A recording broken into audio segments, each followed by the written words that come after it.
Welcome to Dallas in the American Airlines Center. Wendell Barnhouse, Big 12 Digital Sports, alongside Logan Mittie, former TCU player. The Phillips 66 Big 12 Women's Basketball Championship will get started Friday with 2 first-round games. But first, Logan and I are going to have our own little shoot-around here while Texas Tech shoots around in the background. We're going to talk a little bit about the Big 12 basketball tournament. Logan, first of all, Baylor has won its 5th consecutive regular season title. They come in having lost 2 out of 3. The way you look at it, is it something where maybe they were just, kind of letting down at the end of the season, or is there a little vulnerability there as far as Baylor's concerned? You know, Wendell, I think if they had just lost the one game and then come back and won at Iowa State, then it would be a little less of a concern for Kim Mulkey. But the fact that they lost 2 in a row and now other teams in the Big 12 kind of have a blueprint in terms of how to beat them, I would be a little bit concerned. I mean, I'm sure Kim Mulkey obviously is a great coach, and I'm sure she's going to get them ready, but their focus probably isn't what it should be going into the postseason. Well, you know, also with Baylor, they've won this event 5 straight times. It's hard to keep winning here, so we'll see if they're able to pull it off. Obviously, they've been dominant as far as the regular season is concerned, but other than Baylor, the standings were bunched all season long. There were 4 teams that finished 9-9. A lot of the coaches think this is going to be a very unpredictable tournament, maybe even including Baylor. But how unpredictable and crazy do you think this tournament could be, particularly when we get to the 4 quarterfinal games on Saturday? Right. Well, I think the conference results kind of speak for themselves. So many teams were tied. Obviously, 3 through 6 were tied, and then 7 and 8 were tied as well.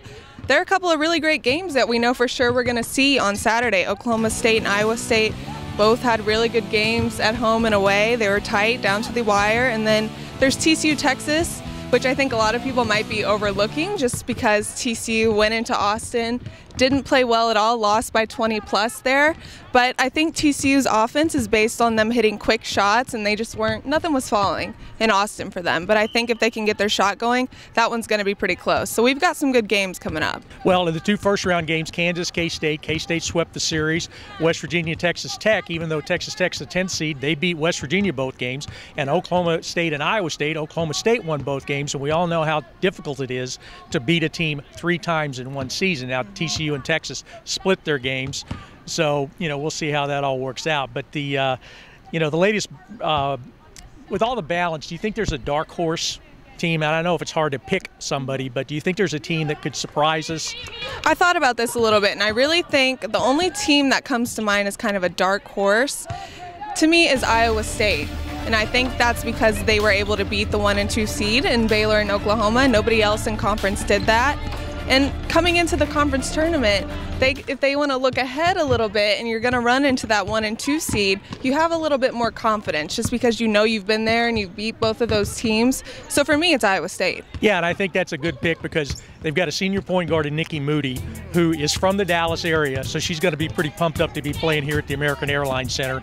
And she's been playing great over the last 14 games. She's not only the career assist leader for Iowa State, but she's averaging about 17 a game. And we all know how good a point guard, a senior who's playing well, can make a big difference for a team. And they're a great 3-point shooting team. If they get hot from the perimeter, who knows what could happen. Well, this is also important for a lot of teams as far as the NCAA tournament's concerned. I think most of the bracket projections have 6, maybe 7 teams in the tournament right now, but there's some teams on the bubble. It seems like TCU, West Virginia, Oklahoma State, probably in that order, are teams that come into this thinking, we need to win a couple of games or we're really going to be sweating when they go around to making the selections. Yeah, and I think before TCU lost so badly in Austin, to me, they had been playing as good as anyone else in the conference, right?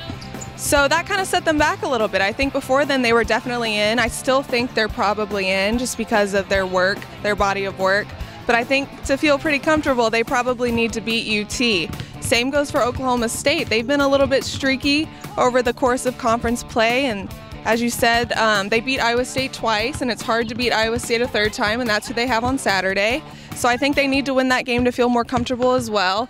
And then West Virginia, to me, is the really interesting one because they had a lot of high expectations coming into the season, and they haven't exactly lived up to those high expectations, I would say, but they're pretty streaky, and on any given night they can beat anyone. I mean, they were the only team to beat Oklahoma out of those 3.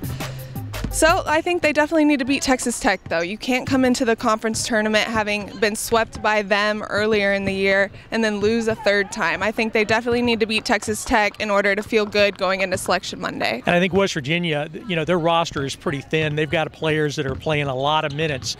So for them to make a deep run and maybe, like, if they want to get to the championship game or get the automatic bid and win 4 games, that's going to be tough for that team just because they don't have a lot of depth. They got a lot of players that have to play 35 to 40 minutes a game. So we'll see how it all shakes out. Well, after the games, make sure to check out Logan and I will be on Big12Sports.com. We'll be preceding all the live news conferences for the coaches and the players after each game. Logan and I will be along on Big12Sports.com for analysis and talking about what's happened and what's going on here at the Phillips 66 Big 12 Women's Basketball Championship in Dallas. For Logan Mittie, I'm Wendell Barnhouse. Enjoy March Madness.